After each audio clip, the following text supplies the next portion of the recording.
Boa tarde, personal trainers do Centro-Oeste Mineiro, top trainers do Centro-Oeste.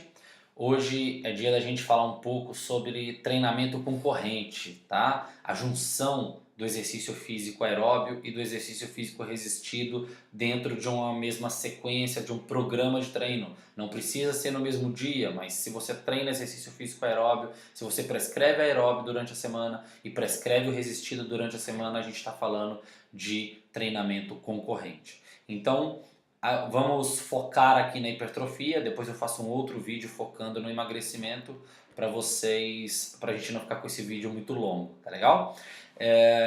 Muita gente quer a definição, prescreve os dois treinos para definição, mas às vezes acaba pecando, acaba tendo um resultado inesperado de queda de massa magra, em forma conjunta, queda de gordura, e o cliente ele sempre vai querer aumento de massa magra e redução de gordura. Tá? Às vezes é culpa do objetivo do cliente, mas às vezes é culpa nossa, da nossa prescrição. Então vamos lá. Como que eu prescrevo o exercício físico aeróbio em forma conjunta com o exercício físico resistindo e esse aeróbio atrapalha o mínimo possível na adaptação do resistido? Vamos lá. Uma revisão de literatura recente ela mostra que se eu aplico o exercício físico aeróbio em durações inferiores a 15 minutos e com frequência menor do que 2 vezes por semana, eu tenho uma influência menor, uma influência quase insignificativa nos resultados do meu treino de força, tá legal?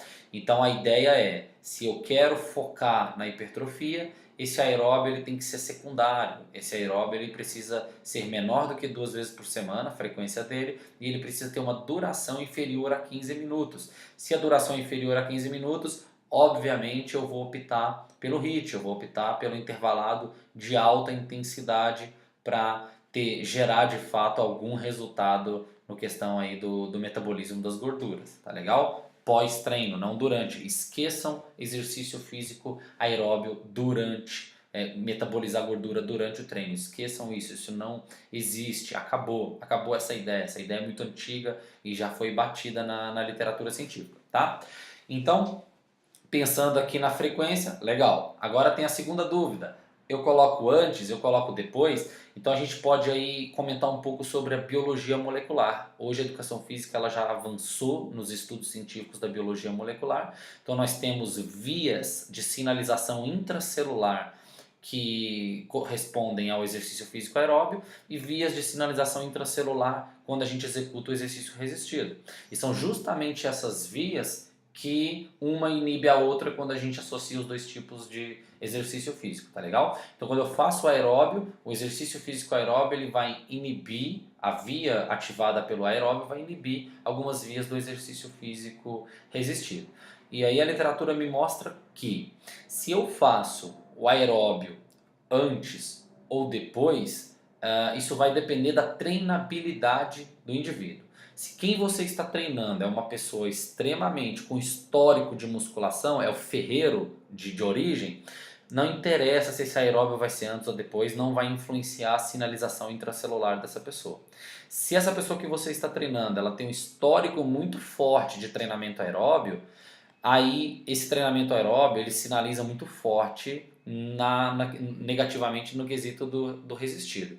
Então, se é uma pessoa com histórico de treinamento aeróbio, eu recomendo você a prescrever o aeróbio antes do resistido. Se é uma pessoa com treinamento histórico de treinamento resistido, tanto faz antes ou depois. Terceiro aspecto, se você prescreve o aeróbio antes, você perde um pouco a capacidade de gerar o trabalho que você gera no resistido. Então, fazer o treinamento resistido de forma descansada é uma coisa muito interessante. Então, eu sugiro para você que, se não for possível separar esses treinos ao longo do dia, que esse aeróbio seja executado depois, principalmente se o seu cliente é um cliente com grande histórico de musculação. Se ele tem um grande histórico na musculação, coloque o exercício físico aeróbio pós-treino. Se ele não tem, se ele tem um histórico de exercício físico aeróbio e agora que ele veio para o campo da musculação, aí esse aeróbio para ele tem que ser antes e a musculação, querendo ou não, vai sair um pouco prejudicada em relação ao trabalho. tá legal? Mas, se você falar assim, não, eu tenho um cliente que ele tem o tempo total, o tempo do mundo, o que eu falar esse cara faz e ele tem tempo para isso. Show de bola. Esse cliente você vai treinar ou em dias distintos, ou você vai treinar em horários distintos o aeróbio e o resistido, tá legal? Então ele vai fazer o, sei lá, o aeróbio pela manhã, ele vai se alimentar bem durante o dia e o resistido pela noite, ou vice-versa, tá? Esse cara, se você separar o treino, você sinaliza menos, você interfere menos negativamente um exercício em cima do outro, beleza? Então nós temos essas três opções aí. Colocando o aeróbio antes para a turma que já tem um histórico de exercício físico aeróbio prévio, colocando o aeróbio depois para os ferreiros, tá? Menos que 2 vezes por semana, de 2 a 1 vez por semana até 15 minutos, intervalado de alta intensidade, e aqueles que têm uma condição que quer a melhor condição de treino, fazer o aeróbio em dias separados. E a frequência, aí vem a pergunta, e se eu vou colocar dias separados, eu posso aumentar a frequência do aeróbio para essa pessoa? Não. Quanto mais você aumentar a frequência do aeróbio para ela, poder pode. Mas quanto mais você aumentar, mais você vai aumentar a interferência negativa desse exercício na adaptação de força e massa muscular.